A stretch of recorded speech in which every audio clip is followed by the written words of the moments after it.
తెలుగు రాష్ట్రాల్లో కార్తీక పౌర్ణమి వేడుకలు ఘనంగా కొనసాగుతున్నాయి. ఉదయం నుంచి భక్తులు శివాలయాలకు పోటెత్తారు. కొన్ని దేవాలయాల్లో జ్వాలా తోరణం, దీపోత్సవం, స్తంభ దీపం వంటి ఉత్సవాలు వైభవంగా కొనసాగుతున్నాయి. ఈ సందర్భంగా టెంపుల్ సిటీగా పేరొందిన తిరుపతి కపిల తీర్థంలో కార్తీక పౌర్ణమి రోజు పరమశివునికి ప్రత్యేక ఉత్సవం నిర్వహిస్తున్నారు. పశ్చిమ గోదావరి జిల్లాలో కార్తీక పౌర్ణమి సందర్భంగా భక్తులతో ఆలయం మొత్తం కిక్కిరిసిపోయింది.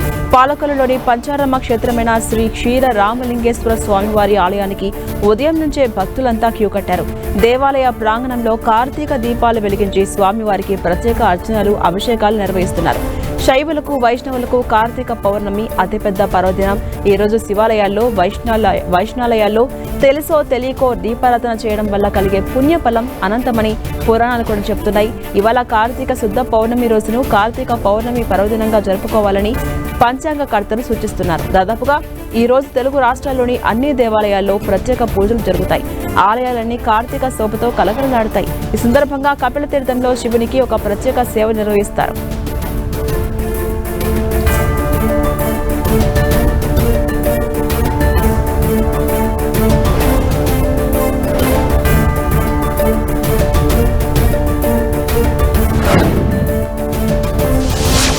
తెలంగాణ యువతకు ఇండియన్ ఆర్మీ శుభవార్త చెప్పింది. ఈ నెల 10వ తేదీ నుంచి అగ్నివీర్ రిక్రూట్మెంట్ ర్యాలీ నిర్వహించబోతున్నట్టుగా ప్రకటించింది.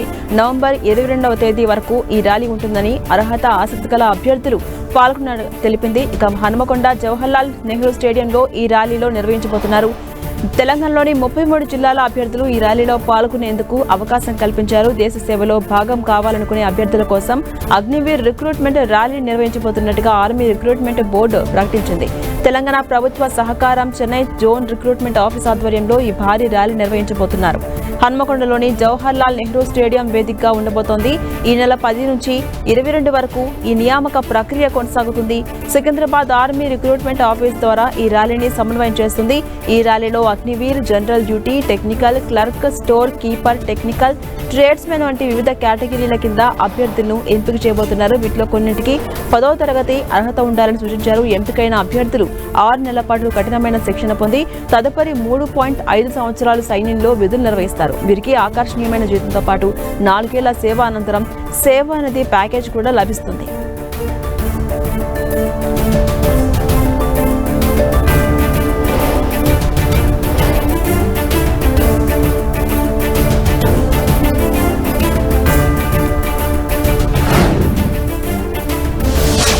పోస్టల్ సేవలను ప్రజలకు మరింత చేరువ చేసేలా తపాలా శాఖ కొత్త ఆలోచనతో ముందుకొచ్చింది. తమ సేవలను మరింత వేగంగా, సౌకర్యవంతంగా అందించేందుకు డాక్ సేవ అనే కొత్త యాప్ తీసుకొచ్చింది.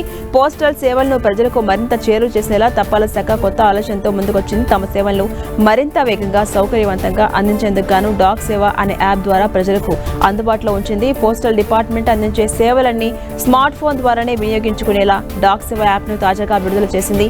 ఈ యాప్ ద్వారా ఎక్కడి నుంచైనా సేవలు పొందొచ్చు. ఇక పోస్ట్ ఆఫీస్ మీ జేబులోనే అంటూ యాప్ను పరిచయం చేస్తూ పోస్టల్ డిపార్ట్మెంట్ తమ అధికారిక ఎక్స్ ఖాతాలో పోస్ట్ పెట్టింది. తపాలా శాఖ అందించే అన్ని సేవలు ఈ యాప్లో అందుబాటులో ఉన్నాయని తెలిపింది. పార్సల్ ట్రాకింగ్, పోస్టేజ్ క్యాలిక్యులేషన్, ఫిర్యాదు నమోదు, ఇన్సూరెన్స్ ప్రీమియం పేమెంట్ వంటి సేవలను డాక్ సేవ యాప్లో పొందొచ్చు. ఇక speed post, money order details ను రియల్ టైంలో ట్రాక్ చేసుకోవచ్చు. జాతీయ, అంతర్జాతీయ పార్సల్ సేవలకు ఎంత ఛార్జీ అవుతుందో వెంటనే లెక్కించుకోవచ్చు. Speed post, register post, parcel booking సేవల కోసం గంటల తరబడి లైన్లో నిలబడే అవసరం లేకుండా యాప్ ద్వారానే చేసుకోవచ్చు. అలానే జీపీఎస్ సాయంతో సమీపం పోస్ట్ ఆఫీసుల వివరాలు కూడా తెలుసుకోవచ్చు. కార్పొరేట్ వినియోగదారుల కోసం ప్రత్యేక విభాగం ఈ యాప్లో ఏర్పాటు చేశారు. Speed post, money order details ను రియల్ టైంలో ట్రాక్ చేసుకోవచ్చు. జాతీయ, అంతర్జాతీయ పార్సల్ సేవలకు ఎంత ఛార్జీ అవుతుందో వెంటనే లెక్కించుకోవచ్చు.